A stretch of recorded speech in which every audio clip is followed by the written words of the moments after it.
Well, this is a show that I've watched for a long time.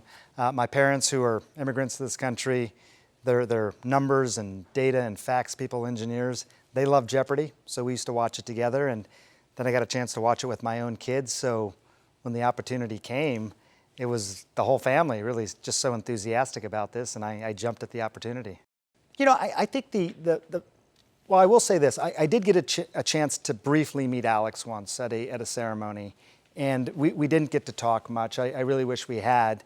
But it was a favorite moment because he's Alex Trebek, and he just carries himself a certain way, and there's this energy that you feel, and meeting Alex Trebek is almost assuredly going to be followed by telling all your friends you just met Alex Trebek, you know, so that was really good. But I do think as a kid watching Jeopardy with my parents are immigrants. English is not their first language, and still they could do well, you know, when they played, and I think it was inspiring for me to see them sort of come out like that over a quiz show game here in the United States. It wasn't something they ever dreamed of, sort of just watching and answering and sort of, you know, trying to compete against one another. But we all did, and you know, even on a tough day, sit around, watch Jeopardy, get a few questions right, give the right responses. That felt good. I think those are some of my favorite memories. The charity I selected is Odyssey Atlanta, and I'm probably going to get a little emotional, I'll warn you, because it has been a tough year for kids through this pandemic. So, you know, I think a lot of kids, my kids they've done well, but I know a lot of kids haven't been able to have the same resources. So I thought it was a great opportunity to try and provide some of that for them. And the amount of money that this raised will transform some of these kids' lives. Odyssey provides a lot of educational programs. They do this over the summer. There were a lot of schools that simply could not be in session for a good portion of the year.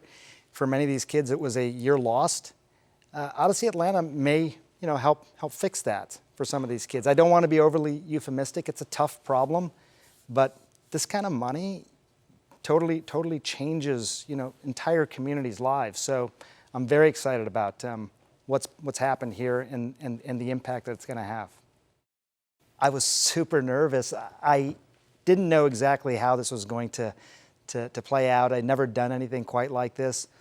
But I think what made me most nervous is that I have just tremendous respect for the show. So I think when you have tremendous respect for something, you want to just treat it with that respect and just get everything right. That's good, but it can also make you a bit nervous.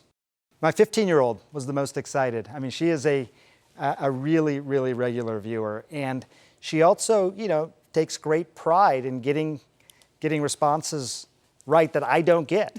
She just loves that. I think there's this dynamic that my parents were always going to be smarter than me, their son, and I was always going to be smarter and know more than the kids. And then Jeopardy sort of is this great equalizer. They have all these different categories, and all of a sudden my 15-year-old is totally dissing on me, and so I get to be the host, and she wanted to be here. She couldn't, but she was terribly excited.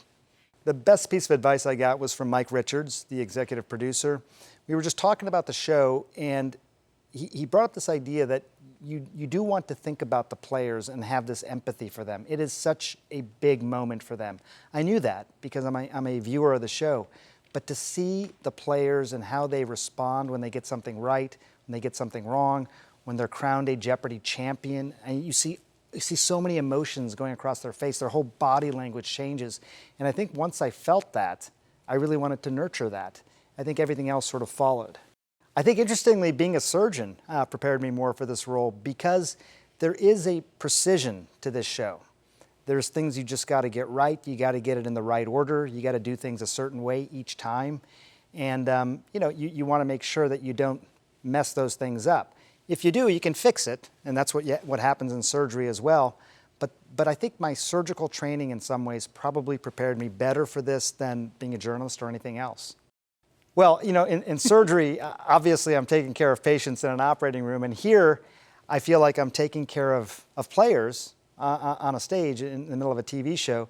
The stakes are obviously not the same, but I think it's a similar sort of dynamic in that I still want to care for those players the way that I would care for my patients.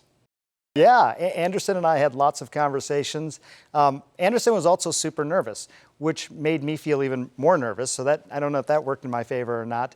But no, Anderson had, you know, he had a lot of reminders, I think, about the fact that this is a really fast-paced show and that Alex just made it look so easy. So I had that in the back of my head here as well. I knew that as easy as it may look, because of how good Alex Trebek was at it, that I needed to do my work. I needed to do my homework. I needed to get the beats right and just take the time. You always got to say the team's going to do well every single time. If you're a faithful Blue, Michigan's going to do well in the fall. I think they will. I mean, we got a good coach. He's been there for a few years. It's time for him to deliver, so we'll see.